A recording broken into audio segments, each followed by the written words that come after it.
মানুষ তো এখন 9টা না বাজলে জলসাতে আসে না, 11টা বাজলে থাকে। এক কঠিন সমস্যা। আবার কমিটিও যদি ভালো দামি বক্তা না আনে, তারপরের দিন আবার গানও দেয় যে তোরা সারা কি বক্তা আনলি রে।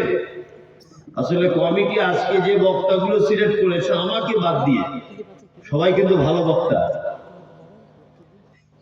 তারপরেও লোকের যে অবস্থা আল্লাহ ভালো জানে কেন এই অবস্থা। আসলে শুধু এখানে নয়, সব জায়গাতেই একই অবস্থা। দিনের ব্যাপারে মানুষের অনীহা, কি বললাম বুঝলেন? আর জলসাতে লোক যদি বেশি হয়ে যায়, তাহলে কোরআনের আয়াতগুলি যে সত্য এইটা বিশ্বাস করানো বড় কঠিন হবে। কারণ আল্লাহ পবিত্র আল কোরআনের সব জায়গাতে এই কথাই বলেছেন, কালিলাম মা তাযাক্কারুন, অল্প সংখ্যক মানুষ আমাকে স্মরণ করে,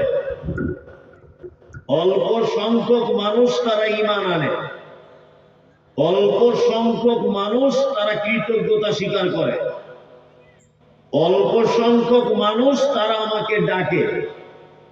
পবিত্র আল কোরআনে অধিক সংখ্যক মানুষ তারা আমার প্রশংসা করে, আমার কৃতজ্ঞতা করে। আল্লাহ পবিত্র আল কোরআনে কথা বলেন, যেখানেই বলেছেন অল্প সংখ্যক মানুষ। তা আপনারা দুইজনও যদি থাকেন তবু আমাকে বলতে হবে, আমি কলকাতা থেকে এসেছি, অনেক দূর থেকে। বক্তব্যের বিষয় ছোট্ট অল্প সময়ে ভালো মানুষকে পৃথিবীতে, আমরা সবাই জানি যে পৃথিবীতে একটা জিনিসের মানুষ সব থেকে বেশি কম্পিটিশন করে, প্রতিযোগিতা করে। কি বলুন তো? আমাকে ভালো হতে হবে। একজন শ্বশুর সারাদিন প্রতিযোগিতা করছে, আমার বৌমাদের কাছে আমি ভালো শ্বশুর হব। একজন শাশুড়ি প্রতিযোগিতা করছে, আমার বৌমাদের কাছে আমি ভালো শাশুড়ি হব। একজন শিক্ষক প্রতিযোগিতা করছে, আমি ছাত্রদের কাছে ভালো হব। একজন বাপ প্রতিদিন চেষ্টা চালিয়ে যাচ্ছে, আমার বেটাদের কাছে আমি ভালো হব। একজন স্ত্রীর চেষ্টা চালিয়ে যাচ্ছে সারাদিন, আমার স্বামীর কাছে আমি ভালো হব। পৃথিবীতে আমরা ভালো হব, ভালো হব, এই প্রতিযোগিতা বেশি চলে কি চলে না? আচ্ছা, আমি আজকে থেকে একটু খারাপ হব, কেউ আছেন এখানে যে আজকে থেকে একটু খারাপ হব? সবার কিন্তু ইচ্ছা ভালো হবে। আর একটা কথা বলি, পৃথিবীতে যদি আপনি ভালো হতে চান তাহলে আপনার দুটো জিনিস লাগবে। এক, আপনার বর্তমানে অবস্থান বা কোন পদে আপনি আছেন এটাকে দেখতে হবে। আপনার পদ যদি ভালো হয়, মানুষ আপনাকে ভালো বলবে। দুই, আপনার টাকা যদি বেশি থাকে, হারাম ভাবে ইনকাম হোক হালাল ভাবে হোক, অনেক টাকার আপনি মালিক, মানুষ আপনাকে ভালো বলবে। ও কালকে আন্ডারপ্যান্ট করে ঘুরতো, কেউ চিনত না। লটারিতে টিকিট কেটে 10 কোটি টাকা পড়েছে হঠাৎ করে, এখন দেখছি সব জলসার প্রধান অতিথি ওই লোকটা। ও মসজিদের সেক্রেটারি, মাদ্রাসার সেক্রেটারি, ও ঈদগাহ সেক্রেটারি, ও জলসার সেক্রেটারি, এই মাইকটা কি হল বন্ধ কর, সব কিছুর সেক্রেটারি।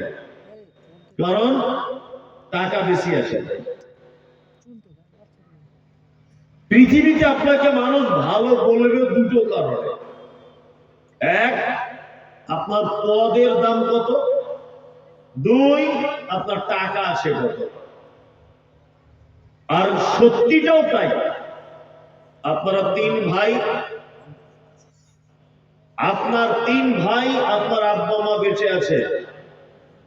দেখবেন আপনার 3 ভাইয়ের ভিতরে যে ভাইয়ের টাকা বেশি, আপনার মা দেখবেন তার বেটাকে বেশি কোলে নিয়ে ঘুরবে। ঠিক কথা বলছি কিনা? আর যে বেটার টাকা বেশি ওর বউকে বলে এটা আমার লক্ষ্মী বৌমা, অথচ ঘোড়ার দিন তো কিছুই না। কিন্তু শাশুড়ি কি বলে, খুব ভালো ঘরের মেয়ে, আসলে ভালো ঘরের মেয়ে নয়, ওর বরের টাকা আছে তাই, তাই না? এটা পৃথিবীতে আপনার ভালো সার্টিফিকেট। আচ্ছা, পৃথিবীতে যদি আপনি ভালো সার্টিফিকেট পেয়ে যান, আপনার উপকার ক্ষতি কিছু হবে? আমি এখন স্টেজ থেকে নামছি, দেখেছি লোক বলছে তার বাজে বক্তা, এইসব বক্তা কেউ আনে নাকি? আপনি বাজে বললেও আমার রমজানের আগের দিন পর্যন্ত ডেট ফাঁকা নাই, আর ভালো বললেও ডেট ফাঁকা নেই। তার মানে আপনার মতো লোক সারা জীবন যদি আমাকে খারাপ বলে, আমার লোম হিলাতে পারবে না। কি বললাম বুঝলেন? আবার আমি স্টেজ থেকে নামলাম, কিছু লোক বলছে মারাত্মক বক্তা, গলার ভলিউম কি রে? ও ভালো বললেও আমার কোনো উপকার হবে, খারাপ বললে কোনো ক্ষতি হবে? ক্ষতি হবে না। ও কিছুই করতে পারবে না, বদনাম করেও কিছু করতে পারবে না, আমার নাম করেও কিছু করতে পারবে না। এবার আপনাকে বলছি, আচ্ছা বলুন, আল্লাহ যদি আপনাকে, আল্লাহ যদি বলে যে ওই লোকটা ভালো, তাহলে তার জন্য উপকার আছে না নেই? আছে। আর আল্লাহ যদি কোনো মানুষকে বলে, যার সাথে যতগুলো লোক বসে আছে ওই লোকটা খুব খারাপ, তাহলে তার খারাপই আছে না নেই? আছে। তাহলে আমরা কার কাছে ভালো হওয়ার চেষ্টা করব? আল্লাহর কাছে। দুনিয়ার মানুষের কাছে ভালো হলে কিছু পাওয়া যায়, কিন্তু আল্লাহর কাছে ভালো হলে কিছু পাওয়া যায়। আল্লাহর কাছে ভালো হতে গেলে কি লাগে? অনেক টাকা লাগে। 40 বিঘা জমি ভুট্টা থাকতে হয়, তাই জন্য ভালো হওয়া যায় না। আল্লাহর কাছে ভালো হওয়া এইভাবে যায় না। আল্লাহ সুবহানাহু ওয়া তাআলা ভালো মানুষদের গুণ বলেছেন কি? ইন্নাল্লাযীনা আমানু ওয়া আমিলুস সালিহাত উলাইকা হুম খায়রুল বারিয়া। আল্লাহ ভালো মানুষদের গুণ বলতে গিয়ে বলছেন, নিশ্চয়ই যারা আমার প্রতি বিশ্বাস রাখে এবং আমলে সালেহ যারা করে, উলাইকা হুম খায়রুল বারিয়া। জগতে যা কিছু আছে আমার সৃষ্টির মধ্যে, সব থেকে ওই লোক উত্তম যে লোক ঈমান আনার পরে পরই আমলে সালেহ করে, এই লোকটা উত্তম। এখানে আয়াতে বলা হয়েছে টাকা লাগবে অনেক না, শুধু বলেছেন ঈমান আনার পরে আমলে সালেহ করো। দুই, তাহলে ভালো মানুষের গুণ আমরা দুটো পেলাম, ঈমান আনতে হবে আর আমলে সালেহ করতে হবে।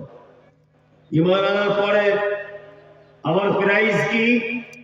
আল্লাহ তাআলা বলছেন, জাযাউহুম ইনদা রাব্বিহিম জান্নাতু আদনিন তাজরি মিন তাহতিহাল আনহার।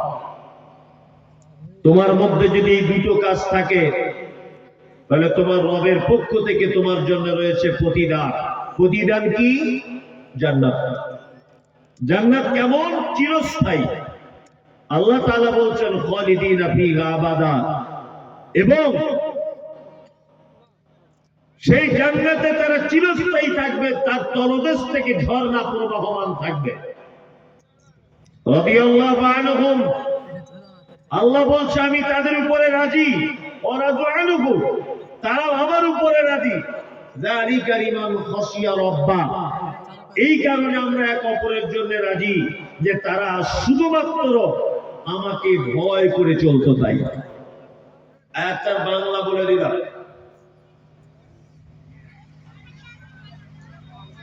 যারা চলে যাচ্ছেন একটু তাড়াতাড়ি করে যান, ঘুমের ডিস্টার্ব হচ্ছে আপনার, তাড়াতাড়ি করে চলে যান। আর বসতেও বলবো না আপনাকে, আপনি সব ব্যাপার ভালো বোঝেন, আর কোরআন শুনলে নেকি হয় এই ব্যাপারটা বুঝেন না। আপনি লস লাভ সব জায়গাতে বুঝেন। আপনাদেরকে চেনা বড় মুশকিল বর্তমান মুসলিমদের।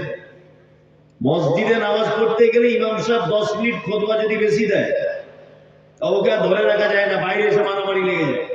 ও এমন ভাব দেখে মনে হচ্ছে প্লেনের ড্রাইভার, অথচ মসজিদের বাইরে এসে বিড়ি টানছে চায়ের দোকানে বসে। জলসা শুনতে এসেছে, এমন গরম দেখাচ্ছে, এমন ভাব দেখাচ্ছে যে মনে হয় বাড়ি গিয়ে তাহাজ্জুদ করবে, দেরি হয়ে যাচ্ছে। অথচ গিয়ে দেখুন পানের দোকানে সিগারেট টানছে দাঁড়িয়ে দাঁড়িয়ে। তুমি কোরআনের মজলিসে বসার জায়গা পাও না, তুমি আর বসবে কোথায়? আর বসবেটা কোথায়? এমনিতে তো দেশের অবস্থা কি আপনারা দেখতে পাচ্ছেন। এমনি তো মুসলিমদের পিছনে দেয়াল ঠেকে গেছে, আর কোথায় বসবেন? এইখানেও বসতে মন চায় না। যারা দাঁড়িয়ে আছেন বসে যান, আর না হলে আস্তে আস্তে করে চলে যান। আমি পবিত্র আল কোরআন থেকে কিছু একদম গুরুত্বপূর্ণ কথা আপনাদেরকে বলতে যাচ্ছি। এক, আল্লাহ সুবহানাহু ওয়া তাআলা ভালো মানুষদের গুণ বর্ণনা করতে গিয়ে বলছেন, পৃথিবীতে ভালো তারা যারা ঈমান আনে আর আমলে সালেহ যারা করে, উত্তম আমল যারা করে, উত্তম কাজ যারা করে। এখন উত্তম কাজ কি? উত্তম কাজ কাকে বলে এগুলো একটা জানতে হবে। এক, পৃথিবীতে ভালো কাজের অনেক রকমের ধারা আছে, অনেক রকমের পদ্ধতি আছে। তার ভিতরে একটা পদ্ধতি হচ্ছে এই, আল্লাহর নবী বলছেন ওই কাজ সব থেকে ভালো যে কাজ তুমি নিজে করার পরে তুমি নিজে আনন্দ পাও, নিজে তৃপ্তি পাও, তুমি নিজে শান্তি পাও, ওইটা হচ্ছে ভালো কাজ। খারাপ কাজ কি? খারাপ কাজ হচ্ছে সেটা যেটা করার পরে তুমি নিজে অনুতপ্ত হও, তুমি নিজে লজ্জিত হও, নিজে নিজেকে অপমানিত মনে করো, অবশ্যই সেটা খারাপ কাজ। শীতকালে আপনি রাস্তা দিয়ে হাঁটছিলেন, শীতকালে হাঁটতে হাঁটতে হাঁটতে হাঁটতে দেখতে পেলেন একটা বিড়ালের বাচ্চা পানিতে পড়ে ম্যাও ম্যাও ম্যাও ম্যাও করে ডাকছে। রাস্তা দিয়ে কেউ আর যাচ্ছে না, আপনি একাই যাচ্ছেন। এখন আপনি দেখছেন একটা বিড়ালের বাচ্চা ঠান্ডা পানিতে পড়ে গেল, আপনি তাকে কি করলেন? তাড়াতাড়ি করে নিজের জামা কাপড় খুলে বিড়ালের বাচ্চাটাকে আপনি বাঁচালেন, পানি থেকে, মৃত্যুর হাত থেকে বাঁচালেন। বাঁচানোর মালিক আল্লাহ, কিন্তু দুনিয়াতে মাধ্যম হিসেবে তো আপনি, তাই না? এই যে বিড়ালের বাচ্চাটাকে আপনি বাঁচালেন, আচ্ছা বলুন তো, সারাদিন আপনি মনের দিক দিয়ে আনন্দ পাবেন কি পাবেন না? আজকে সারাদিন কিছু করতে পারি আর না পারি, একটা বিড়ালের বাচ্চাকে তো বাঁচিয়েছি, এটা বলতে পারবেন কি পারবেন না? পারবেন। ঠিক অন্যদিকে রাস্তা দিয়ে যাচ্ছিলেন, একটা বিড়ালের বাচ্চা হাঁটছে, শীতকালে তাকে আপনি লাঠি মেরে পানিতে ফেলে দিলেন। এক পর্যায়ে বাচ্চাটা ম্যাও ম্যাও ম্যাও ম্যাও করতে করতে মারা গেল। আচ্ছা বলুন তো, মৃত্যুর আগের দিন পর্যন্ত আপনি নিজেকে কোনোদিন ক্ষমা করতে পারবেন? ক্ষমা করতে পারবেন? কোনোদিন ক্ষমা করতে পারবেন না। এটা যে মারাত্মক বড় অপরাধ। আপনাকে দুটো ভালো কাজের উদাহরণ দিলাম। বিড়ালকে বাঁচিয়ে আনন্দ পেয়েছিলেন পুকুর থেকে, আল্লাহর নবী বলছেন এটা ভালো কাজ। খারাপ কাজ কোনটা? তুমি অন্যায়ভাবে একটা বিড়ালকে মেরে পানিতে ফেলে দিয়েছিলে, ও এক পর্যায়ে মারা গেছে, এটা তোমার কাছে খারাপ লেগেছে, মানে এটা মারাত্মক অন্যায় কাজ। ইসলাম সুন্দর একটা জীবন ব্যবস্থা। ইসলাম কোনদিন খারাপ কাজের পরামর্শ দেয় না, ভালো কাজের জন্য উৎসাহিত করে। ভালো কাজের জন্য ইসলাম আপনাকে উৎসাহিত করে, খারাপ কাজ ইসলাম আপনাকে প্রতিরোধ করে। ওই জন্যই তো মুহাম্মদ সাল্লাল্লাহু আলাইহি ওয়াসাল্লামের হাদিস থেকে অনেক হাদিস পাওয়া যায় এমন যে একজন বেশ্যা মহিলা, পতিতালয়ের নারী, রাস্তা দিয়ে হেঁটে হেঁটে হেঁটে হেঁটে যাচ্ছে। যেতে যেতে দেখতে পেল একটি তৃষ্ণার্ত কুকুর পিপাসার কারণে তার জিভ বার করে পানির কূপের সাইডে কাদা জাতীয় মাটি জিভ দিয়ে চাটছে, মহিলাটার মনে দয়া হলো, ইস, আমার পাকস্থলী আছে, আমারও পিপাসা লাগলে যেমন কষ্ট হয়, এই কুকুরটারও ঠিক এইরকমই কষ্ট হচ্ছে। মহিলাটা কি করলো, তার ওড়নাটা খুলে পায়ের চামড়ার মোজাটা বেঁধে দিয়ে কূপের ভিতরে ফেলে দিয়ে একটু পানি তুলে কুকুরটাকে পান করিয়েছিল। বলুন তো মহিলাটা ক্ষমা পেয়েছিল কি পায়নি? ঘটনা শুনেছেন তো? ক্ষমা পেয়েছিল, তাই না? ক্ষমা পেয়েছিল। মানে ইসলাম এমন এক জীবন ব্যবস্থা, ভালো ব্যবহার, ভালো কাজ মানুষের সাথে করলে তো নেকি পাওয়া যায়, পাওয়া যায়। কুকুরের সাথে যদি আপনি ভালো ব্যবহার করেন, আপনার জন্য জান্নাত অপেক্ষা করছে। আপনাকে আর একটা মাঝখানে কথা বলি। আজকে আপনারা দেখতে পাচ্ছেন সোশ্যাল মিডিয়ার মাধ্যমে ইসলাম মানে সন্ত্রাস, ইসলাম মানে জিহাদ, মাদ্রাসা মানে খারাপি, আলেম মানে বদমাশ, কোরআন নিয়ে কখনো কখনো গালাগালি, কখনো বাবরি মসজিদ ভাঙা, এটা ওটা হাবিজাবি।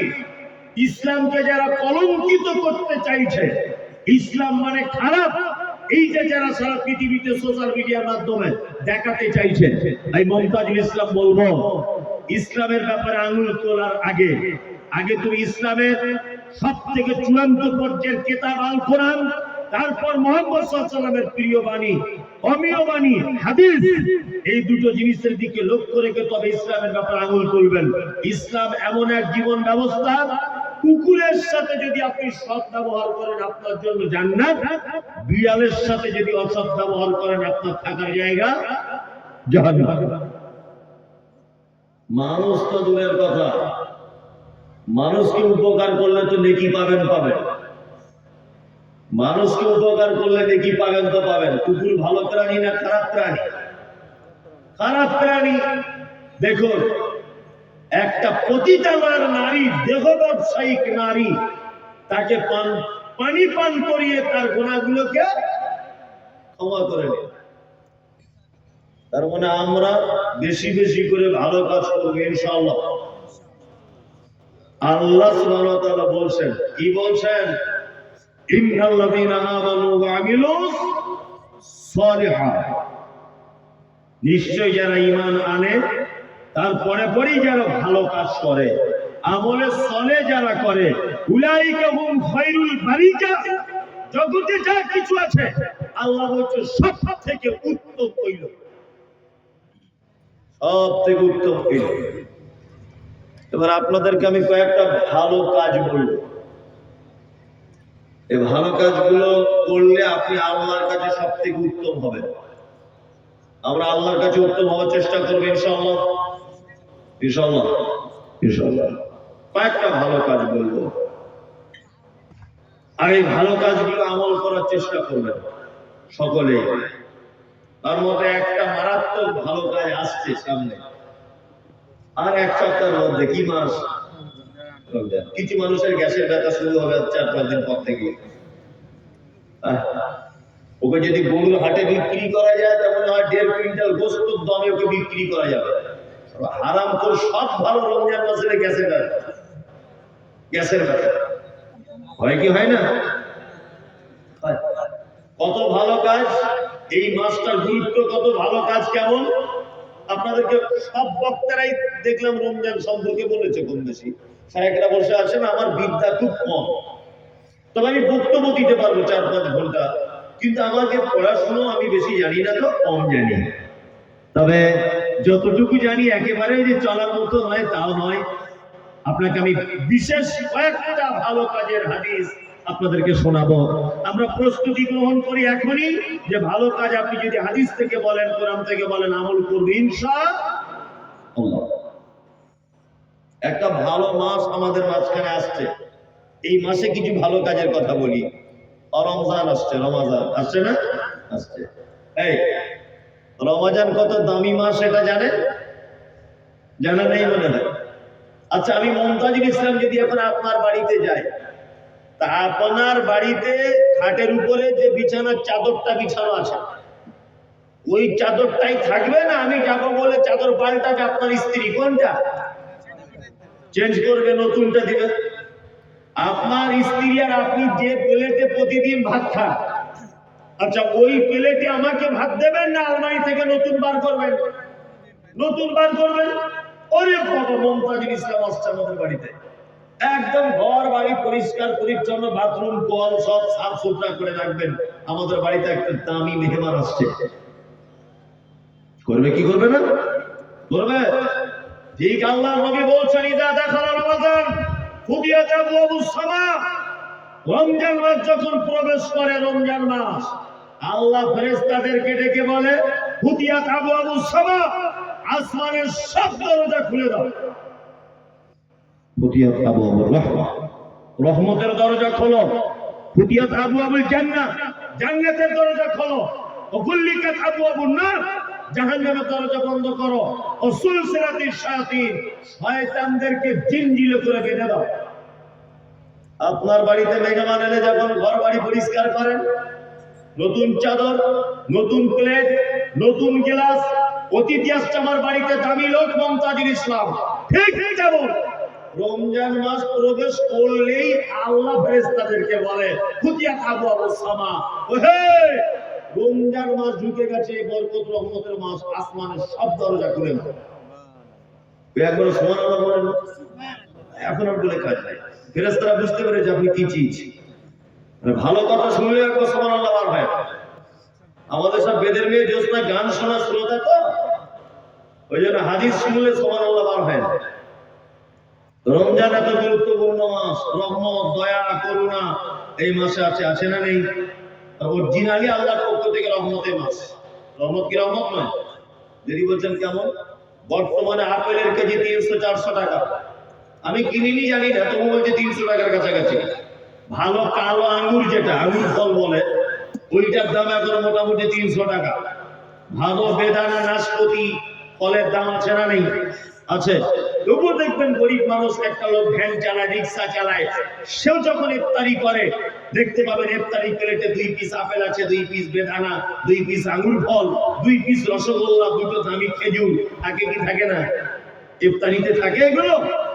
এত দাম এমনি টাইমে কিনতে পারে না, কিন্তু রমজান মাসে ঠিক কিনে খায়। তার মানে এটা বরকত।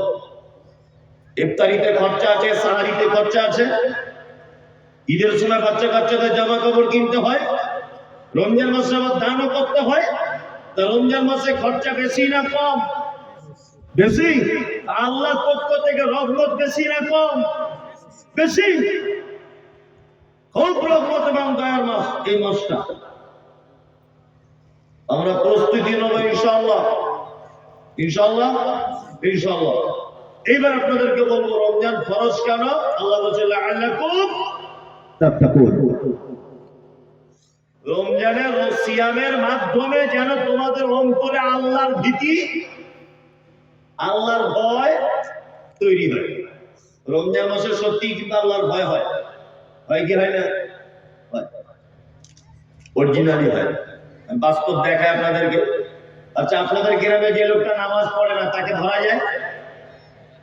ধরা যায়। তো মসজিদে আসে না, দেখে বোঝা যায় বেনামাজি। আপনাদের গ্রামে একটা লোক হজ করেছে, তাকে বোঝা যায়? ও প্লেনে করে গিয়েছিল, সবাই জানে, দেখা যায়। আচ্ছা, আপনাদের গ্রামে একটা লোক রোজা রাখছে, তাকে কিছু দেখে বোঝা যাবে? কিছু দেখলে বোঝা যাবে তার? না, বোঝার কোনো উপায় নাই। এবার বলছে, আপনি রোজা রেখেছেন, রোজা রেখেছেন, সিয়াম পালন করছেন, একদম দুপুরে 1টার সময় এত পিপাসা লেগেছে, তাড়াতাড়ি করে মাঠে ছিলেন, মাঠ থেকে বাড়ি এসে বাথরুম ঘরে ঢুকলেন, গোসল করবেন। বাথরুম ঘরে কেউ থাকে? আপনি একাই। তখন যদি এরকম 2 বার ঠান্ডা পানি মেরে দেন, চলবে কি চলবে না? চলবে না তো। আচ্ছা, কেউ কি খায়? বাথরুম ঘরে কি কেউ দেখতে যায়? ক্যামেরা লাগানো আছে। কার ভয়ে মানুষ খায় না?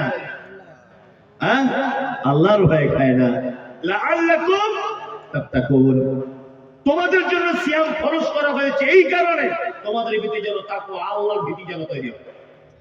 তবে কিছু মানুষ আছে, তাদের বিশ্বাস নেই। ও বাড়িতে খাওয়া দাওয়া করে বার হয়, নিচে করে বলে আমি রোজা রেখেছি। এ আমার অনেক দেখা আছে। আর রমজান মাসে কত যে চালাকি করে মানুষ, আর কত যে মিথ্যা কথা বলে, সিয়াম পালন করে না এইটা কাটানোর জন্য কত মিথ্যা কথা যে বলে। আর কত কোয়ালিটির মানুষ আপনি রমজান মাসে দেখতে পারবেন। আমি কলকাতাতে বাড়ি আমার, রমজান মাসে ফল কিনতে যাই কলকাতা মেচুয়াতে, ফলের মার্কেট আছে বিশাল মার্কেট। তা মেচুয়াতে ফল কিনতে যাচ্ছি, তো একটা লোক দেখছি সিগারেট টানছে, আর বড় বড় গাড়ি, তাগড়া জওয়ান বিহারিদের লোক, এই বড় তার পাঞ্জাবি। আমি ওকে জিজ্ঞাসা করছি বাংলাতেই, আমি তো বাঙালি, আজি বাবু আপনি কি রোজা রাখছেন না? বলছে না বাবু, শরীর খুব খারাপ, হাতির মতো চেহারা, শরীর খারাপ। ঠিক আছে না, আমি এখন ফল কিনতে কিনতে ইফতারের টাইম হয়েছে, আমি কলকাতার বড় মসজিদে ইফতার করছি। আর বড় মসজিদের ইফতারের নিয়ম, একটা বড় প্লেটে 5 জন 6 জন করে বসবে, একটা প্লেটে। তা আমি বসে ইফতারি করবো বলে বসেছি, আর ওই লোকটাও দেখছি আর একটা পাশের প্লেটে ও বসে আছে। আমার তো মুখ ফাটকা লোক, আমি ওকে বলে দিয়েছি কি ব্যাপার বাবু, আপনি তো রোজা করেন ইফতারে? তখন কত সিয়ানা লোক আমাকে বলছে, হুজুর আপনারাই তো বলেন যে সাহারি নেকি আলাদা, ইফতারের আলাদা, আর রোজার আলাদা। তা আমি অন্য নেকিগুলো যদি বা নাই বা নিতে পারলাম, অন্তত ইফতারের নেকিটা নিই। বলে আমি প্রতিদিন ইফতারটা করি আল্লাহ রহমতে, হারাম করে এমনিতেও শরীর খারাপ, আর ইফতারের সময় জনমের খাওয়া খাচ্ছে মসজিদে। কি করে কি করে না? আপনাদের ভিতরে অনেক লোক আছে রোজা রাখে না, কিন্তু বিয়ে এসেছে হাজি সাহেব, সে তো রোজা রাখে। এখন বিয়ের সময় ইফতারের টাইমে দেখছি ও টুপি পরে বসে আছে বিয়ের পাশে, কি বড় রোজাদার। এরকম চিটারও আছে সব জায়গাতে, আছে না নেই? সব জায়গাতে এরকম চিটার আছে।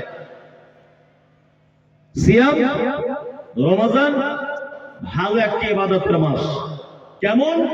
আল্লাহ নবী সাল্লাল্লাহু আলাইহি ওয়াসাল্লাম বলেন, মান সামা রমাজান ঈমানান ওয়া ইহতিসাবান গুফিরা লাহু মা তাকাদ্দামা মিন যামবি।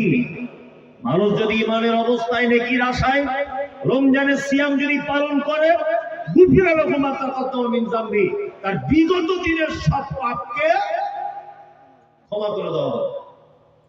মান কামা রমাজান ঈমানান ওয়া ইহতিসাবান গুফিরা লাহু মা তাকাদ্দামা মিন যামবি। কোন মানুষ যদি রমজানের কিয়ামুল লাইলটা তারাবি যদি আদায় করে, তাহলে তার বিগত দিনের সব পাপ কি করা হবে? ক্ষমা করে দেওয়া হবে। আল্লাহর নবী তিনি বলছেন, জান্নাতের 8টি দরজা, বাবু ইউসাম্মা রায়্যান, তার ভিতরে একটা দরজার নাম হচ্ছে রায়্যান, লা ইয়াদখুলুহু ইল্লা সাইবুন। এই রায়্যান নামক দরজা দিয়ে কেউ প্রবেশ করতে পারবে না। প্রবেশ করবে কে? রোজাদার, সিয়াম পালনকারী। এবার আপনাদেরকে একটা কথা বলি, রমজান মাসে এত বরকত, এত রহমত, এত গুরুত্ব, এত ক্ষমা, এত দয়া কেন? কেন? আচ্ছা আজকে যেখানে জলসা হচ্ছে বিশাল প্যান্ডেল, আচ্ছা বলুন তো যে কটা বক্তা এখানে আছে আজকে লিস্টে, এরা যদি কেউ না আসতো, ধরে নেন আমি এলাম না, আমার গাড়ি খারাপ হয়ে গেছিল, বদরুদ্দোজা নাদবি আসেনি, ও ট্রেন পাইনি, তার আগে হোসেন সালাফি আসতে পারেনি, ওর নানি মারা গেছে, এখন আমরা কেউ আসতে পারি না। আচ্ছা বলুন যে প্যান্ডেলে এত আয়োজনের কোনো দাম থাকবে? পাবলিক রেগে কমিটিকেও তো মাল লাগাবে, আর প্যান্ডেলে বাঁশ খুলে নিয়ে চলে যাবে। এ কমিটির লোক সব বদমাশ, কাউকে দাওয়াত করেনি, এটা করবে কি করবে? তাহলে এত আয়োজন মূলত আমাদেরই জন্য। আল্লাহর কোরআনের ভালোবাসাতে আপনারা এখানে এসেছেন, আমি বোঝানোর জন্য বলছি, জাস্ট বোঝানোর জন্য, আমরা কেউ নয়, আপনারা আল্লাহর ভালোবাসাতে এসেছেন। তারপরেও মানুষ হিসাবে আয়োজন কিন্তু আমাদেরই জন্য। রমজান মাসে এত আয়োজন কেন? এত ক্ষমা, এত দয়া, এত রহমত, এত বরকত, এত করুণা কেন? এই কেন বলতে গিয়ে আল্লাহ তাআলা বলছেন শাহরুর রমাদান আল্লাযী উনজিলা ফীহিল কুরআন, এটা হচ্ছে ওই রমজান যে রমজান মাসে কোরআন অবতীর্ণ করা হয়েছে। তার মানে রমজান মাসের যত অনুষ্ঠান, সমস্ত অনুষ্ঠানের মূল অনুষ্ঠান কোরআন অবতীর্ণ হয়েছে। এখানে একটা কথা জেনে নিলে খুব ভালো হবে, কোরআন নাজিল হওয়ার আগে কোরআন ছিল কোথায়? কে বলতে পারবে? লাউহে মাহফুজ। লাউহে মাহফুজ থেকে কোরআনকে নিয়ে আসা হয়েছিল প্রথমে কোথায়? বাইতুল ইজ্জাত, সম্মানিত ঘর, প্রথম আসমানে।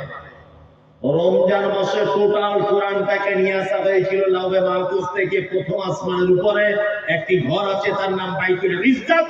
এই বাইতুল ইজ্জাত নামক জায়গাতে কোরআনকে আনা হয়েছিল। তারপরে কোন এক রমজানের লাইলাতুল কদরের রাত্রিতে এই কোরআন অবতীর্ণ হয়েছে মুহাম্মদ সাল্লাল্লাহু আলাইহি ওয়াসাল্লামের কাছে 5টি আয়াত। ইকরা বিসমি রাব্বিকাল্লাযী খলাক, খলাকাল ইনসানা মিন আলাক, ইকরা ওয়া রাব্বুকাল আকরাম আল্লাযী আল্লামা বিল কলম। আমরা সবাই এটা জানি, কোরআন রমজান মাসেই অবতীর্ণ হয়েছে। রমজান মাসেই যদি অবতীর্ণ হবে, তা কোরআন কমপ্লিট হতে টাইম লেগেছে কত বছর? 23 বছর। তা আপনি তো বললেন রমজানে কোরআন অবতীর্ণ হয়ে গেছে, তা 23 বছর হবে কি করে? এটা একটা মারাত্মক গুরুত্বপূর্ণ একটা বিষয়। কোরআন প্রথমে লাউহে মাহফুজ থেকে এসেছে কোথায়? বাইতুল ইজ্জাত, প্রথম আসমানে। এই যে এসেছে একেবারে একসাথে, আর ওইখান থেকে এসেছে দীর্ঘ 23 বছরে। আর ওইখান থেকে প্রথমে যখন এসেছে লাইলাতুল কদরের কোন এক রাত্রিতে। তাহলে রমজান মাসের মূল অনুষ্ঠান কোরআন তেলাওয়াত করা। কোরআন তেলাওয়াত করেন তো রমজানে? ও তো কোরআন জানেই না, ও কোরআন জানেই না। জানেন না? তাহলে মুমতাজুল সাহেব, তাহলে আমরা এখন কি করব? কোরআন জানি না। আপনার বউ জানে? আপনার স্ত্রী জানে? ও বলবে আর আপনি ওর পাশে বসে বসে শুনবেন। যদি বলছেন ও জানে না, তাহলে এক কাজ করুন, গুজরাট সুন্দরবনে চলে যান, আপনাদের ভাগে খেয়ে নেন। আপনারা বেঁচে থেকে লাভ নেই। কি বললাম বুঝলেন? আপনারা বেঁচে থেকে লাভ নেই, কারণ মুহাম্মদ সাল্লাল্লাহু আলাইহি ওয়াসাল্লাম বলেছেন কি, তালাবুল ইলমি ফরিদাতুন আলা কুল্লি মুসলিমিন। প্রতিটা মুসলিম নরনারীর জন্য কোরআনের শিক্ষা অর্জন করা কি ফরজ কাজ। যখন করতে পারোনি, তোমাদের আর বেঁচে থেকে ফালতু লাভ নাই। তুমি তো নিজে পুরুষ মানুষ, কোরআন জানার, অন্তত স্ত্রীটাকেও তো এরকম স্ত্রী করা দরকার ছিল যে কোরআন জানে। তাও যখন করতে পারেনি, আর আপনার বেঁচে থেকে লাভ কি? শুনুন, কোরআনের মূল অনুষ্ঠান, রমজানের মূল অনুষ্ঠান কোরআন তেলাওয়াত করা। এত গুরুত্বপূর্ণ মাস। এই মাসে খায়রুম মিন আলফি শাহর, 1000 মাস একটা মানুষ ইবাদত করলে যত নেকি হবে। এই 30 দিনের ভিতরে সেই রাত্রি একটা আছে। কোন রাত্রি? লাইলাতুল কদর। ইনশাআল্লাহ আমরা রমজানের জন্য প্রস্তুতি গ্রহণ করব ইনশাআল্লাহ। ইনশাআল্লাহ।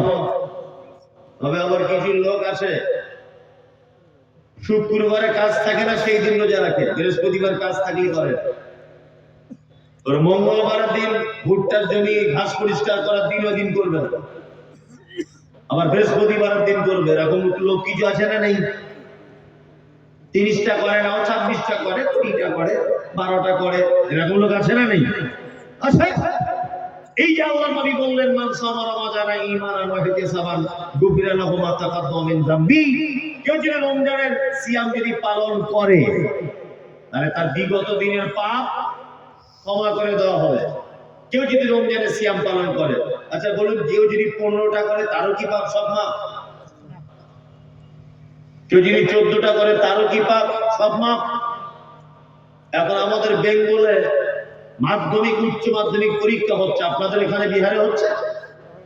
এখনো হবে নাকি? হয়ে গেছে? আলহামদুলিল্লাহ, হয়ে গেছে।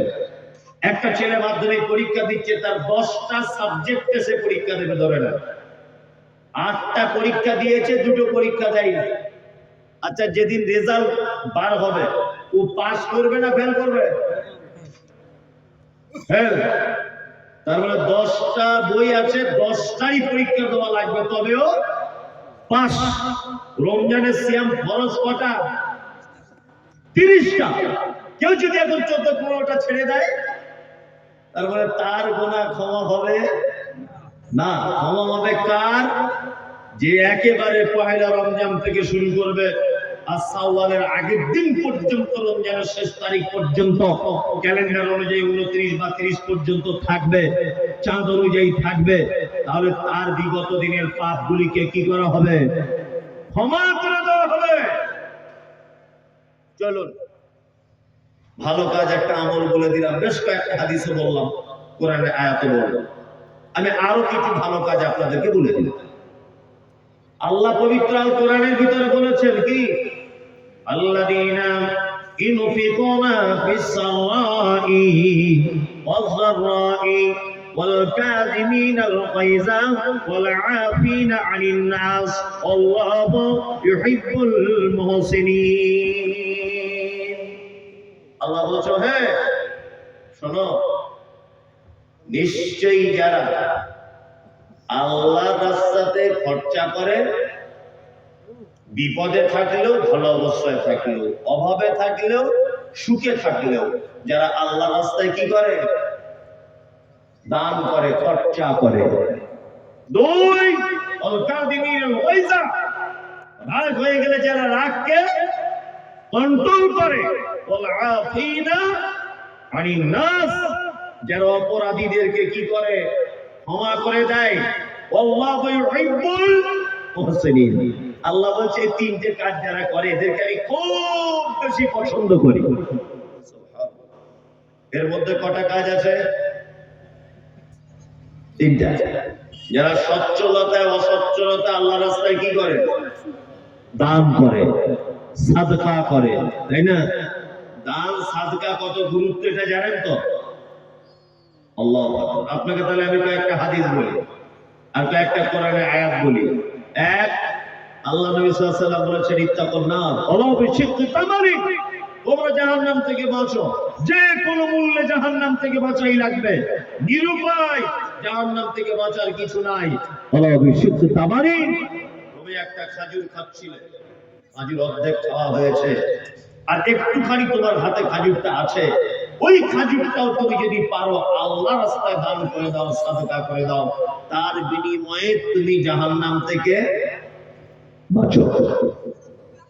দান কত গুরুত্বপূর্ণ জিনিস। একটা জিনিস বলবেন, আপনাদের পাড়া গ্রামে যখন মানুষ মারা যাওয়ার আগে, এই 5-10 মিনিটের মধ্যে মারা যাবে, এই সময়তে কি করে?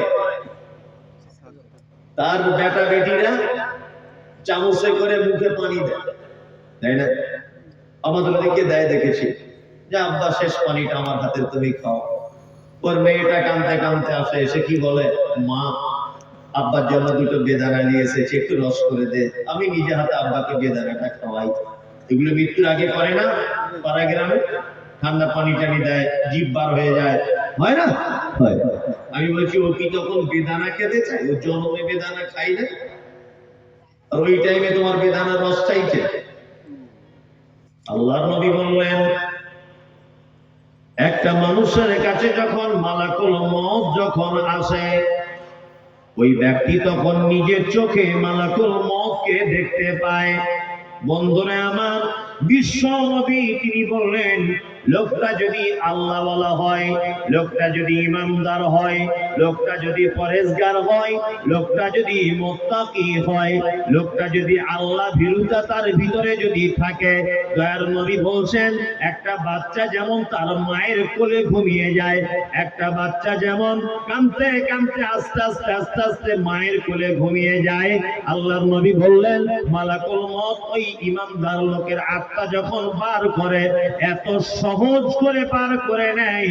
বন্ধুরে দেখতে পাবেন, কিছু লোক তার বেটির সঙ্গে কথা বলতে বলতে মারা গেল, কিছু লোক তার স্ত্রীর কোলে মাথা রেখে মারা গেল, কিছু লোক তার বৌমাদের সঙ্গে কথা বলতে বলতে যেন চলে গেল, কিছু লোক এমন আছে তার মায়ের সঙ্গে কথা বলতে বলতে চলে গেল, যেন ঘুমিয়ে পড়েছে, কেউ বুঝতে পারে না কখন তার জানটা বার হয়ে চলে গেল। আল্লাহর নবী বললেন, লোকটা যদি ভালো হয়, মালাকুল মউত তার আত্মাটাকে সহজ করে নিয়ে বার করে নিয়ে চলে যায়। কিন্তু লোকটা যদি খারাপ হয়, আল্লাহর নবী তিনি বলছেন যে মালাকুল মউত তাকে এত কঠিন করে ধরে, তার আত্মাটা বার করার সময়তে তার শিরা উপশিরা সব যেন মালাকুল মউতের হাতে যেন ছিঁড়ে যেন চলে আসে।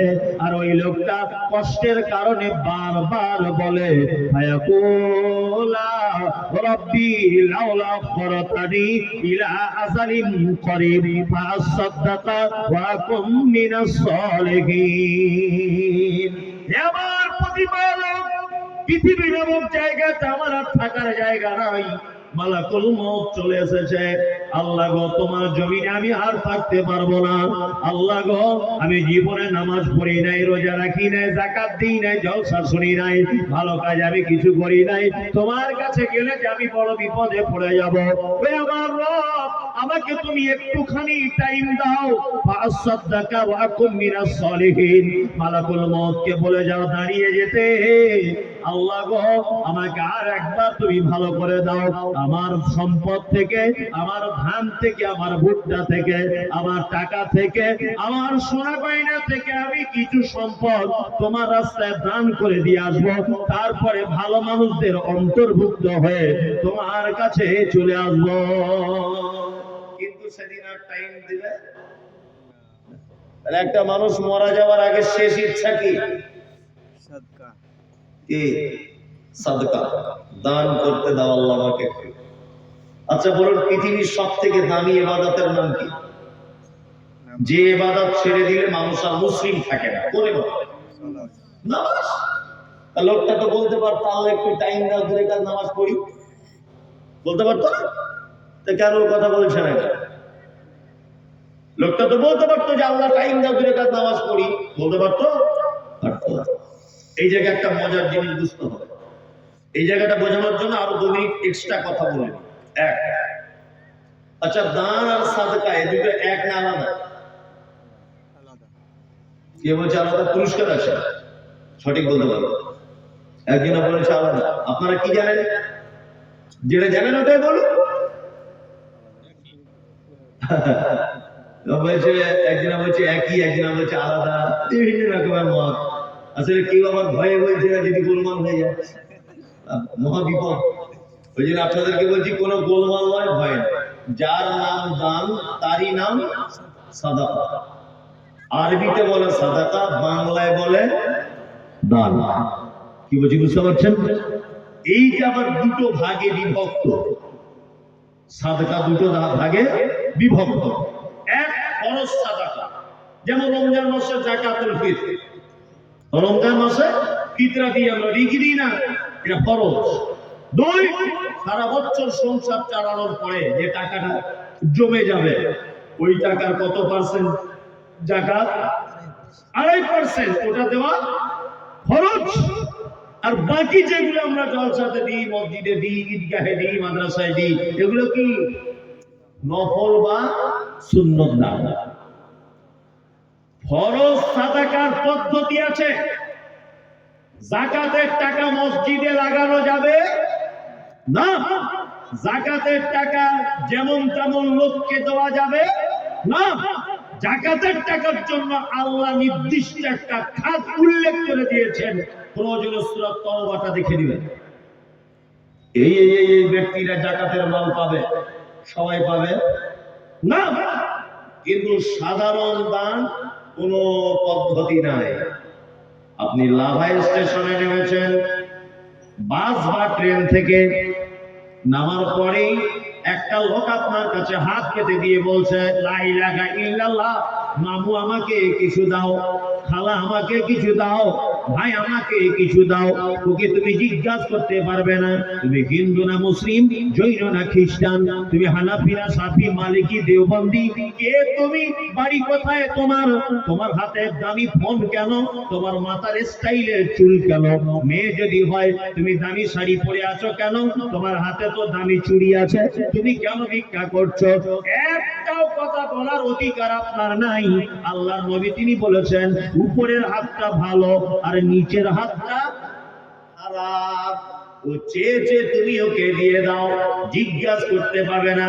ওই জন্য ওই লোকটা মারা যাওয়ার আগে সহজ যে আমল, ওই আমলটার কথা বলছেন কি, ফাসাদদাকা ওয়া আকুম মিনাস সালিহিন। আল্লাহ টাইম দাও, টাইম দাও, আমি সহজ একটা কাজ করব, আমল করব, তার নাম সাদকা। কোন হাদিসে এরকম লেখা আছে যে ভিখারিকে 20 টাকার নোট দিতে হবে? হাদিসে আছে? কোন হাদিসে এরকম আছে যে 2 টাকার কয়েন দিলে চলবে না? আছে? তার মানে কোনো পদ্ধতি নাই। 5 ওয়াক্ত নামাজের পদ্ধতি আছে না নাই? বিনা ওযুতে হবে। জোহরের নামাজ 9টার দিকে চলবে, জোহরেরটা 3 রাকাত চলবে, চলবে না।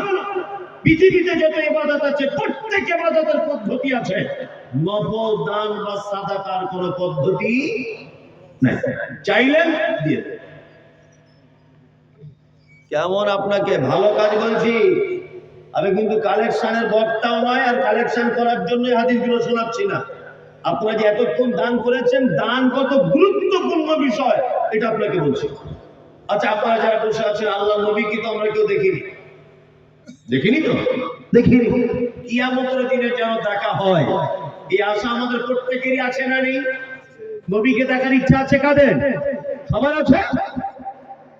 এই বলে দিয়ে যাচ্ছি, আপনাদের মধ্যে কার সাথে দেখা হবে আর কার সাথে হবে না। যদি বলছেন আপনি কি কন্ট্রাক্টর, ঠিকা নিয়ে রেখেছেন যে আপনি দেখা করাবেন, জি না। সহিহ বুখারী একটা হাদিস আপনাদের সামনে উল্লেখ করব। হাদিস বর্ণনা করছেন কে? নাম হলো তার আয়েশা সিদ্দিকা রাদিয়াল্লাহু তাআলা আনহা। কে আয়েশা? না ইসলামের প্রথম খলিফা হযরত আবু বকরের বেটি। কে আয়েশা? না বিশ্ব নবীর তিনি একজন স্ত্রী ছিলেন। কে আয়েশা? আল্লাহর নবী এই আয়েশাকে আদর করে ডাকতেন হুমায়রা বলে। আয়েশাকে হাদিসের পরিভাষাতে আয়েশাকে বলা হয় মুহাদ্দিসা। শুধু এখানেই ক্ষান্ত নয়, বিশ্ব নবীর যত মহিলা সাহাবিয়াতগণ হাদিস বর্ণনা করেছেন, তার মধ্যে সবথেকে বেশি হাদিস বর্ণনাকারী কে? আম্মা জান আয়েশা। আয়েশা কে? আল্লাহর নবী যত মেয়েকে বিবাহ করেছেন, প্রতিটা বিধবাদেরকে তিনি বিয়ে করেছিলেন, একটা মাত্র কুমারীকে বিয়ে করেছিলেন, নাম হলো তার আয়েশা। আয়েশা কে? আল্লাহর নবী তিনি বলেছেন, বর্তমান বিশ্বে শারীর নামক খাদ্যের যে মর্যাদা, শারীর খাদ্য কেমন?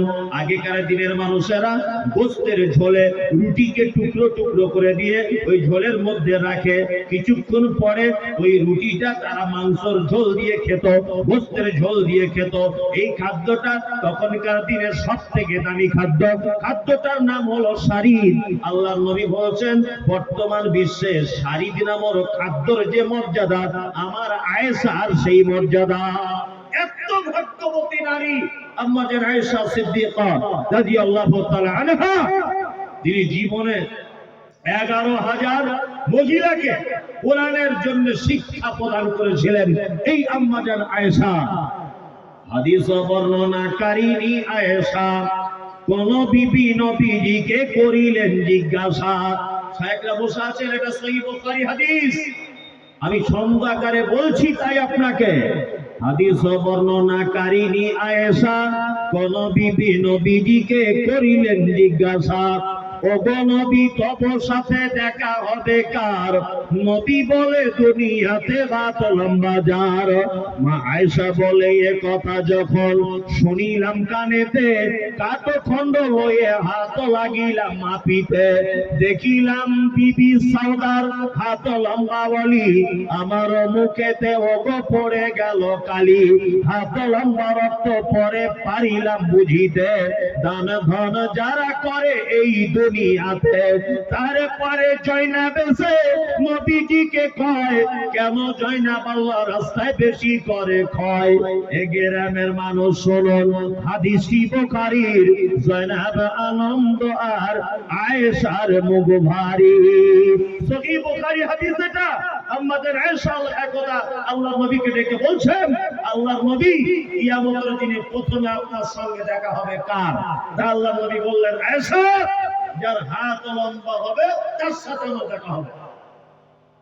আয়েশা তো অল্প বয়সের মেয়ে, ব্যাপারটা বুঝতে পারলেন না যে হাত লম্বা মানে কি। এখন উনি একটা কাঠ নিয়ে আল্লাহর নবীর অন্যান্য বিবিদের হাতগুলো মাপছেন কাঠ নিয়ে। তখন দেখতে পাওয়া গেল যে আল্লাহ রাসূলের আরেকজন বিবি, তার নাম সাওদা। সাওদার হাতটা লম্বা। তা আয়েশা যখন আল্লাহর নবীকে বলছে, আল্লাহ রাসূল, তাহলে আমি মনে হয় হেরে গেলাম, তাহলে আমার সঙ্গে আপনি আপনার দেখা হবে না, কারণ সাওদার হাত লম্বা। তখন আল্লাহর নবী মুস্কি হেসে দিয়ে বলছেন, আয়েশা, ওই রকম হাত লম্বা নয়, কাঠ দিয়ে মাপার কথা বলিনি। আমি বলেছি, আয়েশা, যারা দানের ব্যাপারে হাত লম্বা করে দেয়, আমি নবী কিয়ামতের দিন তার সাথে প্রথমে দেখা করব। টাকা দিতে হবে না, অন্তত সুবহানাল্লাহ, টাকা লাগবে না। যদি মনে মনে ভাবছেন যে বক্তারা ক্যাপাসিটিও জানে, ঠিক বলতে বলতে বলতে বলতে জায়গায় এসেছে, কিছু চাইবে মনে হয়।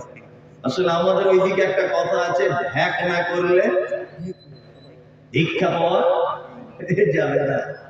আমি তখন ট্রেনে বাসে করে আসতাম, নাদবি সাহেবের সঙ্গে আমি প্রোগ্রাম করছি। আজকেই বলছিল নাদবি সাহেব আমাকে যে আপনি কিন্তু অনেক দিনের বক্তা, সেই লালগোলাতে অমুক জায়গায় জলসা করেছিলাম, আমাদেরকে গাড়ি করে পার করে দেয়নি, এই ঘটনাটা শোনা চাই। বললাম কত বছর হবে? তা বলছে প্রায় 14 বছর হবে। 14 বছর আগে বাসে ট্রেনে করে ঘুরতাম, তখন দেখেছি ধুলিয়ান স্টেশনে একটা লোক, মানে আমি জলসা করে ওই এলাকাতে থাকতাম, কোন এক জায়গাতে দূরে বাড়ি বলে যেতাম। তা ধুলিয়ান থেকে আমি মাঝে সাঝে ট্রেন ধরতাম। তা ধুলিয়ান টিকিট কাউন্টার, ওখানে একটা লোক 4-5 বছর ধরে দেখছে টিকিট কাউন্টারের পাশে ভিক্ষা, 4-5 বছর। আর ওর দেখি এই পায়ে অটোমেটিক রস মতো বার হয়, আর মাছি ওঠে, পো পো পো পো করে মাছি মশা সব বসে, আর ব্যান্ডেজ। আমি 4-5 বছর ধরে লোকটাকে পয়সা দিই, 10-20 টাকা যখন যেটা খুঁজে থাকে দিই। একদিন আমার ট্রেন মিস হয়েছে, অনেকক্ষণ বসে আছি ওখানে। ওই লোকটার কাছে আস্তে আস্তে গিয়ে বলছি, ভাই আপনার এটা কি হয়েছে? তো বলছে, হুজুর বলবেন না, অ্যাক্সিডেন্ট হয়েছিল, এখন পা পুরো পচে গিয়েছে, ডাক্তার 5 লাখ টাকা বলেছে, অপারেশন করতে হবে, কি এরকম বলছে। আমি তখন বলছি যে আপনি তো এরকম ভিক্ষা করলে 5 লাখ টাকা পাবেন না, এক কাজ করুন, আমি তো জলসা বলসা করছি, ইনকাম হচ্ছে, আমি 5 লাখ টাকা আপনাকে দেবো, অপারেশনটা আমি করিয়ে দেবো, চলবে। আমি বুঝতে পেরে গিয়েছি। তো বলছে, না হুজুর, আপনি যা পাবেন 10-20 টাকা দেন। বলছি, কেন? 5 লাখ টাকা দিয়ে আমি অপারেশন করিয়ে দেবো, তবুও তোমার আশা মিটছে না? চলো অপারেশন করাবো তোমাকে, আমি কলকাতায় নিয়ে যাবো, বাড়ি কলকাতায়, চলো। আমার বন্ধু নার্সিংহোম আছে, কোনো মতে উঠছে না, কেস উঠতে চাইছে না। আমিও তখন রেগে গিয়ে হাত ধরে টেনে তুললাম, তুলে জোরে জোরে আমার সাথে হাঁটছে, কই ভাই আপনার অপারেশন, কই পায়ে কিছুই নেই। সাইড আমাকে ডেকে নিয়ে বলছে, হুজুর কিছু মনে করবেন না, এমনিতে কেউ ভিক দেয় না, তো যেন বাড়ি থেকে যখন বার হয়ে হালকা করে আঁখের গুড় লাগিয়ে দেয় ব্যান্ডেজের উপরে, আর মাছি আর মশা বসে ব্যান্ডেজে, আর লোক ভাবে টাটকা অ্যাক্সিডেন্টে যদি সবাই পয়সা দেয়। আচ্ছা, সবাই তুমি চিটা, তার মানে ও জানে কি করে ভিক চাইতে হয়। আপনাদেরকে একটা মজার গল্প বলি, এতে জ্ঞান আছে। সত্যি বলছি, একটা সন্তানকে পর্যন্ত তার মা দুধ দেয় না, সন্তান না কাঁদে, দেয় বলুন? বাচ্চা কাঁদবে তখন তার মা ব্লাউজ খুলে দুধ দিবে। তার মানে আদায় করা এমন একটা বিষয়, বক্তা না কাঁদলে শ্রোতা দিবে না, এ একদম বাস্তব কথা। এই গ্রামটার নাম কি? হাজিটোলা। হ্যাঁ, হাজিটোলার একটা কেমন ক্যাপাসিটি বলছি, হাজিটোলার একটা ছেলে, গরিব মানুষ, এই গ্রামে ভিক্ষা করে। তা প্রতিদিন পাড়ায় পাড়ায় ঘুরে 1.5 কেজি 2 কেজির বেশি কেউ চাউল দেয় না। এখন লাভা থেকে একটা মেয়ে আছে এই গ্রামে ভিক্ষা করতে, তার প্রতিদিন বা সপ্তাহে 20 কেজি 25 কেজি করে চাউল দেয়। হাজিটোলার এই ছেলেটা ভাবছে, কি ব্যাপার, আমি গ্রামের ছেলে, আমার চাল হয় না, আর লাভা থেকে আসে 20 কেজি করে, হয় ঘটনা কি? নিশ্চয়ই সারা ভিক্ষা করার কোনো ক্যাপাসিটি জানে। এখন মেয়েটা এসেছে একটা গাড়ি করে, টোটো গাড়ি করে ভিক্ষা করতে শুরু করেছে। আর এই গ্রামের এই ছেলেটা এখন ওর পিছনে ধরেছে যে দেখিও কেমন করে চাহে। এখন মেয়েটা আব্দুর রহমানের বাড়িতে এসেছে হাজিটোলার প্রথমে দুপুরবেলা,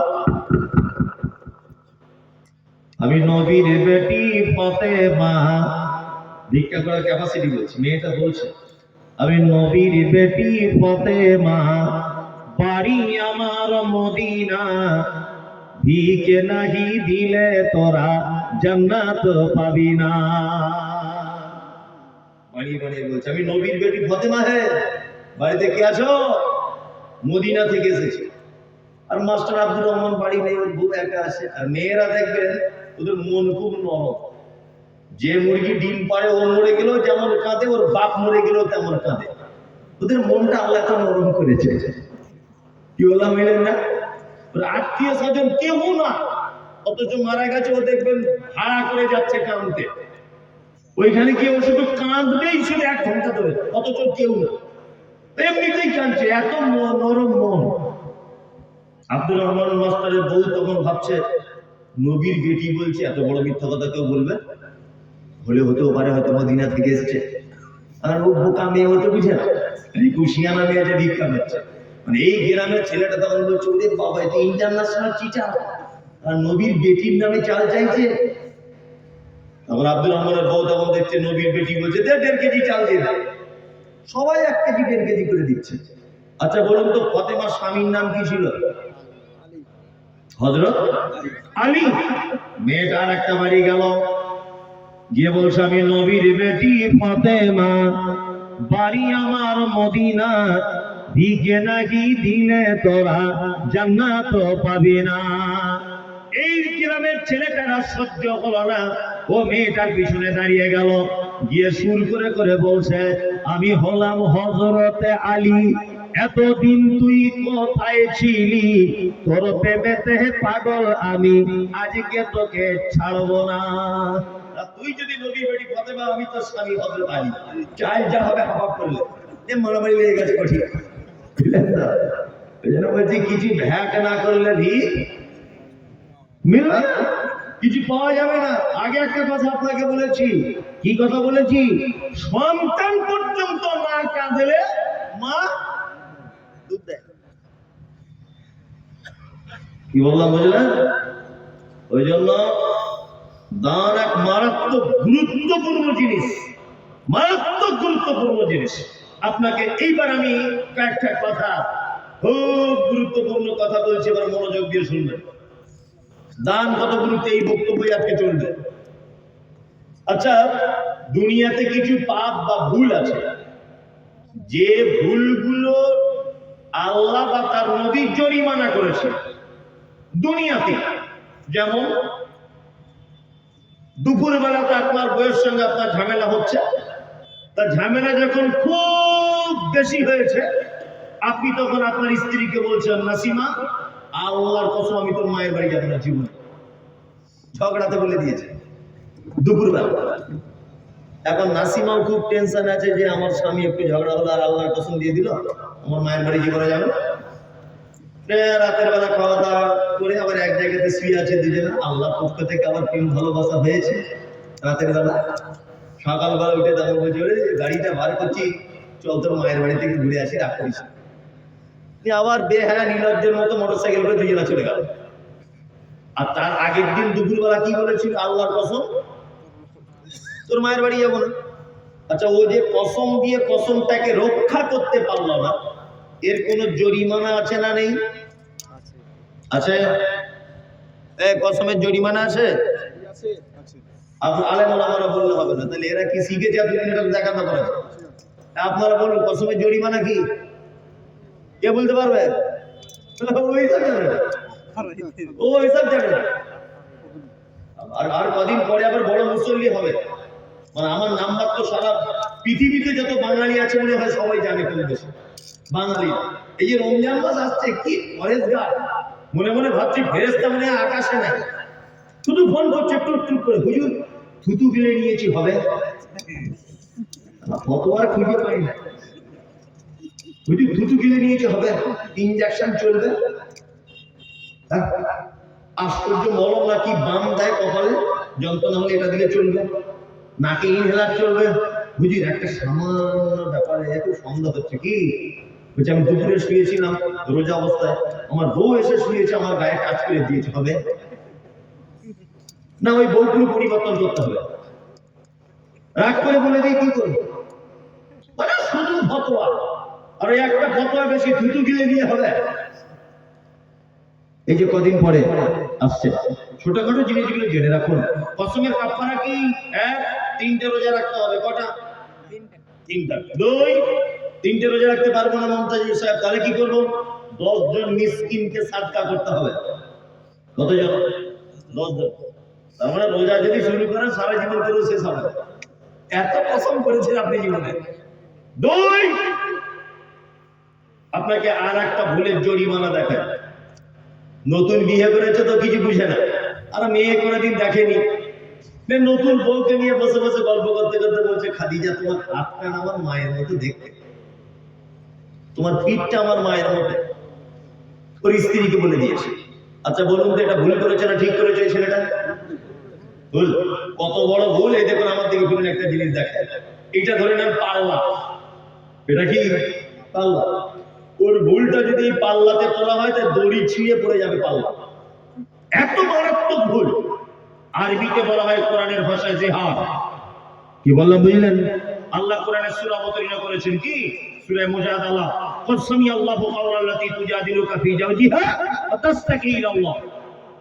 শেষ পর্যন্ত দেখালে বের স্থানীয় জুলটা দেখবেন। কেউ যদি তার স্ত্রী বলে তোমার পেটটা আমার মায়ের মতো, তোমার হাতটা আমার মায়ের মতো, তোমার পিঠটা আমার মায়ের মতো, এই কথার যদি কেউ তার স্ত্রীকে বলে, তার জরিমানা কি? এক, ফাতারিল রাকাবাতিন মিন ক্বাবলি ইয়াতামাসসা। নিজের টাকা দিয়ে একটা গোলাম কিনে আজাদ করতে হবে, তারপরে সে তার স্ত্রী গায়ে হাত দিতে পারবে, তার আগে না। প্রথম জরিমানা কি? কেউ তার স্ত্রীকে যদি বলে তোমার পিঠটা আমার মায়ের মতো, জরিমানা কি? একটা গোলাম কিনে আজাদ করতে হবে। গোলাম তো এখন আর কেনা বেচা নেই। একটা গরিব মানুষের ছেলে মানে মুসলিমদের ব্যাপারে কোনো কিছু হয়ে সে মুসলিমদের পক্ষে কোনো কাজ করতে গিয়ে অন্যায় ভাবে তাকে জেলখানাতে বন্দী করা হয়েছে, নিজের টাকা দিয়ে তাকে জেলখানা থেকে বন্দী করতে হবে। কি বললাম বুঝলেন? মমতাজুল সাহেব, আমার তো অত টাকা নেই, তাহলে কি আমি বইয়ের গায়ে হাত দিতে পারবো না? আল্লাহ আবার দ্বিতীয়বার জরিমানা করছেন কি? আমার নাম ইয়াজিদ ফাসিয়ামু শাহরাইন মুতাতাবিআইন। ওই অপরাধী, তোমার দ্বিতীয় জরিমানা তোমার জন্য 60টা রোজা বরাদ্দ করা হলো। 60টা রোজা করবে তুমি এই ভুলটা করার কারণে। কটা রোজা? 60টা। এখানে একটা মজার কথা বলি, এই লোকটা জরিমানা রোজা করছিল 60টা, ঠিক 58টার দিনে একটা রোজা ভেঙে গেছে, আবার প্রথম থেকে শুরু। 57টা ভেঙে গেছে, আবার প্রথম থেকে শুরু। আমি কিন্তু কলকাতা থেকে বানিয়ে বলতে আসিনি, এখানে আলেম ওলামারা বসে আছে। শাহরাইনে মুতাতাবিআইন মানে কি? মানে বিরতি ছাড়া মাঝখানে কোন রকমের অপেক্ষার জায়গা নাই, একভাবে 60টা রোজা রাখতে হবে। কেউ যদি শুধু বলে দেয় তার বউকে তোমার পিঠটা আমার মায়ের মতো, তাহলে হয়ে গেল। মমতাজুল সাহেবের জরিমানা খুব কড়া, তো এর থেকে একটু সহজ হবে। এরপরে আবার বলছে আল্লাহ তাআলা, তোমার জন্য শেষ জরিমানা হচ্ছে 60 জন মিসকিনকে খেতে দাও। আপনাকে কসমের জরিমানা দেখালাম আর জিহারের জরিমানা দেখালাম। বলুন তো দুটো জরিমানা বেশিরভাগ কি দিয়ে? দান বা সাদকা। 60 জন মিসকিনকে খাওয়াতে হবে, এটা দান বা সাদকা কিনা? সাদকা। হজ করতে গেলে কাবা কবার ঘুরতে হয়? কবার? 7 বার। আপনি ঘুরেছেন 6 বার। সাফা মারওয়া কবার দৌড়াতে হয়? 7 বার। দৌড়িয়েছেন কবার? 5 বার। ধরে না, জরিমানা আছে। কি জরিমানা? মক্কায় থাকা অবস্থাতে সাদকা করতে হবে, দান করতে হবে। দান করার সুযোগ যদি না পান, মক্কায় থাকা অবস্থাতে 3টে রোজা রাখতে হবে, বাড়িতে এসে 7টা রোজা রাখতে হবে, টোটাল 10টা রোজা জরিমানা। প্রথমে সাদকা। কি বললাম বুঝলেন? তার মানে আল্লাহ সুবহানাহু ওয়া তাআলা ভুলকারীদের ভুলগুলো মাফ করেন বেশিরভাগ কি দিয়ে? সাদকা বা দান দিয়ে, তাই না? আমরা তো ভুল মোটামুটি করি না, আমাদের তো ভুল নেই আলহামদুলিল্লাহ। তার মানে আমাদের যা ভুল আছে, আমাদের ভুলগুলো মাফ করার জন্য বেশিরভাগ কি করা লাগবে? সাদকা, দান। চলুন ভালো মানুষদের তালিকা বলছিলাম। 1 নম্বর তালিকাতে আমি দাঁড়িয়েছিলাম কি, আল্লাযীনা ইউনফিকুনা ফিস সাররাই ওয়াজ দাররাই। আল্লাহ বলেন, ওহে তোমরা যারা ঈমানদার, তোমরা যারা ঈমান নিয়ে এসেছো, তোমরা ভালো কাজ করো। ভালো কাজের ভিতরে একটা ভালো কাজ হলো তোমরা সচ্ছলতায় অসচ্ছলতায়, অভাবে থাকো আর স্বভাবে থাকো, তোমরা অবশ্যই আল্লাহর রাস্তায় দান করো। ওয়াল কাযিমিনাল গায়যা, রাগ হয়ে গেলে রাগকে কি করবে? কন্ট্রোল। রাগ কন্ট্রোল করবে না, নাকে ঘুষি মেরে দাঁত ভেঙে দেবে। কন্ট্রোল করতে হবে। ওয়াল আফিনা আনিন নাস, অপরাধীকে ক্ষমা করবে। আল্লাহু ইউহিব্বুল মুহসিনিন। আল্লাহ বলছে এরা আমার কাছে খুব মুহসিন বান্দা, খুব পছন্দনীয় বান্দা, এরা আমার কাছে খুব অমূল্য রতনের মতো। যারা এখানে বসে আছেন, আপনাদের কাছে বিনীত অনুরোধ যে আমি আপনি সবাই ভালো কাজের জন্য আল্লাহর দরবারে প্রস্তুতি গ্রহণ করি, ইনশাআল্লাহ। ইনশাআল্লাহ, ইনশাআল্লাহ। আপনারা যারা বসে আছেন, আমি কিন্তু এখনো মসজিদের জন্য টাকা পয়সা চাইনি। কমিটি যখন থেকে বলা শুরু করবে আমি তখন থেকে বলবো। কি বললাম ভাইয়া? কমিটি যদি বলে যে এবার একটু কালেকশনের কথা বলুন, তাহলে বলবো। তার আগে আমি শুরু করবো না। তার আগে আমি হাদিস কোরআন বলেই যাই, দানের ব্যাপারেই বলি। আচ্ছা বলুন, পৃথিবীতে যত জায়গায় আমরা দান করি, যত জায়গায় খরচা করি, আচ্ছা বলুন তো সব থেকে খরচা করার উত্তম জায়গা কোনটা? খরচা করার উত্তম জায়গা কোনটা? মসজিদ। মসজিদ, তাই তো? কোরআন কিন্তু আপনার কথা বলেনি। কোরআন কি বলছে? কোরআন বলছে ইয়াসআলুনাকা মাযা ইউনফিকুন, কুল মা আনফাকতুম মিন খাইরিন ফালিল ওয়ালিদাইন ওয়াল আকরাবিন ওয়াল ইয়াতামা ওয়াল মাসাকিন ওয়াবনিস সাবিল ওয়া মা তাফআলু মিন খাইরিন ফাইন্নাল্লাহা বিহি আলীম। আল্লাহর নবীকে জিজ্ঞাসা করা হচ্ছে, ইয়াসআলুনাকা মাযা ইউনফিকুন, হে আল্লাহর নবী আপনি বলুন আমরা যত টাকা পয়সা ব্যয় করি, খরচা করি, উত্তম খরচা করার জায়গা কোনটা? আবার কোরআন দিয়ে নবীজিকে জানিয়ে দেওয়া হচ্ছে, নবী আপনি বলুন মা আনফাকতুম মিন খাইরিন ফালিল ওয়ালিদাইন। বলছেন ওখানে 500 টাকা দিয়ে মনিরউদ্দিন সাহেব, হাফেজ সাহেব, আলহামদুলিল্লাহ হাফেজ মনিরউদ্দিন সাহেব উনি 500 টাকা দিলেন। আল্লাহুম্মা সাল্লি আলাইহি আল্লাহুম্মা বারিক আলাইহি। इसका একটা দেখেন উনি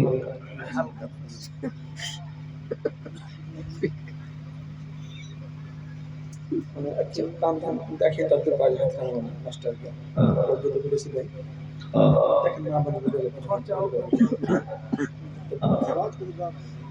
জি বলছি ওনারটা হয়ে গেছে, স্ক্যান হয়ে গেছে। বিশাল বড় মসজিদ হচ্ছে তো। কুল মা আনফাকতু মিন খাইরিন ফালিল ওয়ালিদাইন।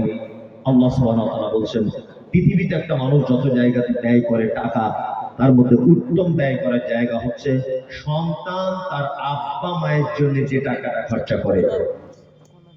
যারা এখানে বসে আছেন, আপনাদের কাছে অনুরোধ, আপনার আব্বা মা বেঁচে থাক বা মারা যাক, তাদের জন্য মসজিদ আল্লাহর ঘরে আপনি কিছু অংশগ্রহণ করুন। বিনীত অনুরোধ থাকলো এটা কমিটির পক্ষ থেকে। সব থেকে বড় কথা আপনি জি জি জি সাকসেসফুল। সব থেকে বড় কথা আসুন আপনার আব্বা মায়ের জন্য দেন। গভীর রাত্রে তারা কবরে চলে গেছে বা বেঁচেও তারা আছে, যে অবস্থায় থাক না কেন আপনি একটু দেন, আপনার আব্বা মায়ের জন্য দিবেন। আপনি 500 টাকা দেন, 1000 টাকা দেন।